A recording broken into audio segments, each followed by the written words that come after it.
Jadi kalau kita tidur pagi, itu bukan hanya meningkatkan risiko sakit diabetes, tapi penyakit-penyakit yang lain.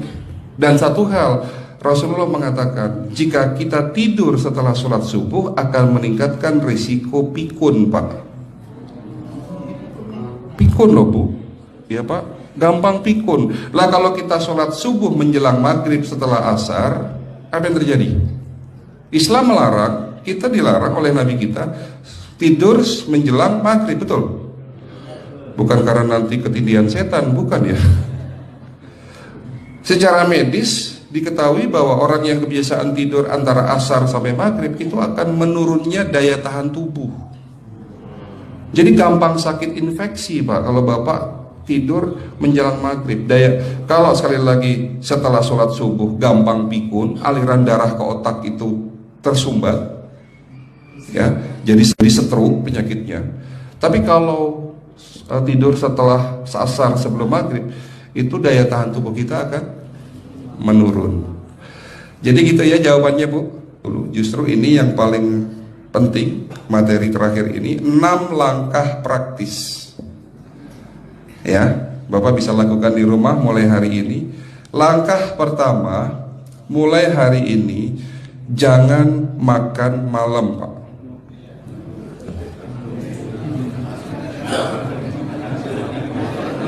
Ya, ala bisa karena biasa. Memang awalnya sulit, yang sudah kebiasaan makan malam itu sulit. Alasannya nanti nggak bisa tidur, Dok, betul ya? Nanti perutnya kembung, mual dan sebagainya. Itu karena kebiasaan. Dulu pun saya begitu. Tapi kalau sekali-sekali boleh, Pak. Misalnya diundang hajatan gitu, tetangga ada yang kawinan, hajatan, ya udah apa-apa, menghargai itu makan malam. Tapi sekali-sekali itu. Tapi kalau tiap hari ini yang nggak boleh, betul ya, Pak? Jangan makan berlebihan dan jangan makan malam. Makan sate boleh nggak, Pak? Boleh, siapa bilang nggak boleh? Sate itu, Bapak tahu daging kambing. Daging kambing, daging domba adalah makanan sehat, tidak berkolesterol. Yang kolesterol itu lemaknya, Pak. Tapi kalau Bapak makan daging murni, dagingnya tok, ya sehat, Pak. Yang nggak boleh itu santannya. Jadi makan gulai itu jangan, kalau gulai sate aja udah, ya, ataupun dibuat apalah, dibuat empal, ya.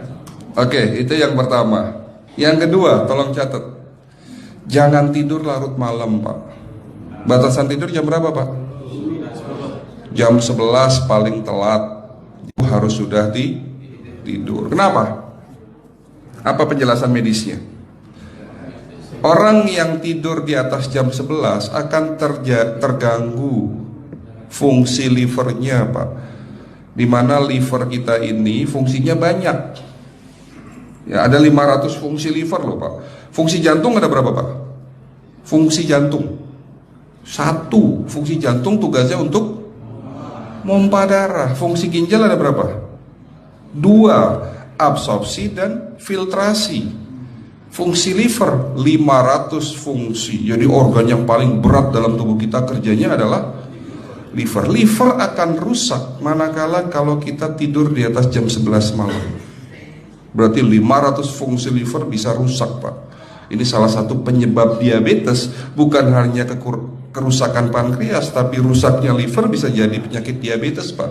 Jadi kalau sakit diabetes itu yang terganggu itu sebetulnya bukan hanya pankreasnya, livernya pun rusak, ususnya pun rusak. Makanya dalam pengobatan diabetes di klinik kami itu bukan hanya ngobatin pankreas, tapi 3 organ penting ini saya obati: usus, liver, dan pankreas. Kebanyakan kenapa?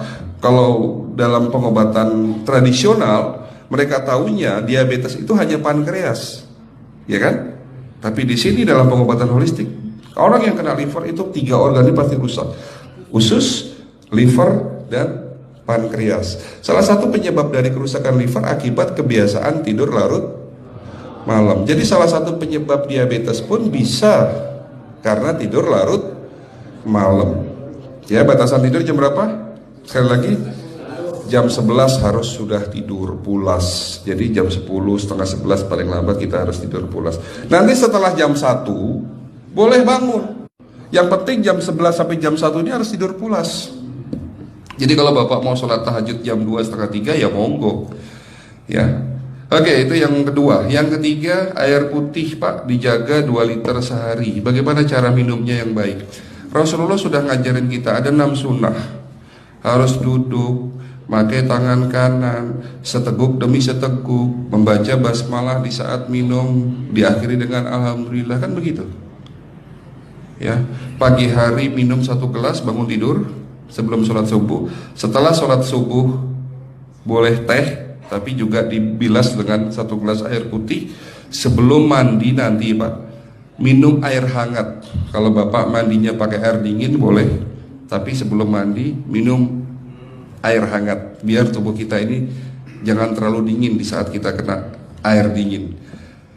Sampai maghrib pastikan 2 liter sudah masuk dalam tubuh kita.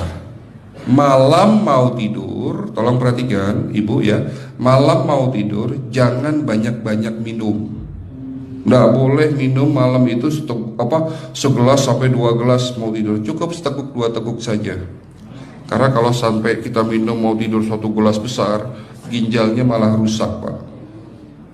Ya. Oke, itu yang ketiga. Yang keempat, puasa. Lakukan puasa secara rutin, insya Allah kita sehat. Nah, untuk penjelasan atau materi puasa nanti bisa hubungin staf saya. Nanti di bulan Ramadan tahun ini, kalau memang masih ada slot 1 sampai hari ke-20, saya bisa mengisi manasik kesehatan yang berkaitan dengan manfaat puasa untuk kesehatan. Insya Allah kalau memang masih ada slot waktunya, karena kita di bulan Ramadan hanya 20 hari kita mengisi manasik. Ya, oke, itu yang keempat. Langkah keempat. Langkah 1, 2, 3, 4. Langkah kelima. Nah, sebelum saya menjawab yang kelima, saya ingin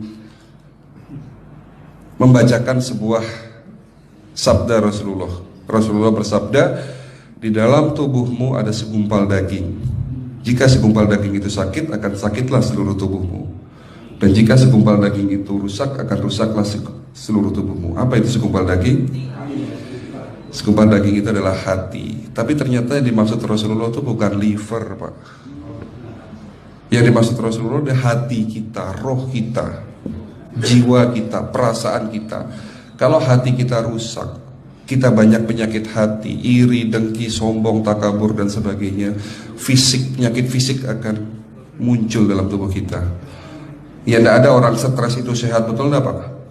Tidak ada orang yang suka marah-marah itu sehat, betul enggak?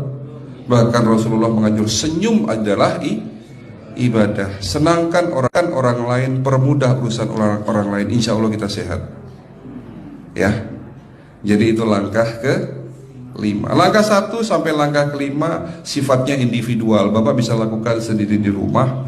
Tapi langkah ke-6 ini butuh bantuan pihak dokter atau rumah sakit. Kira-kira langkah ke-6 apa Pak?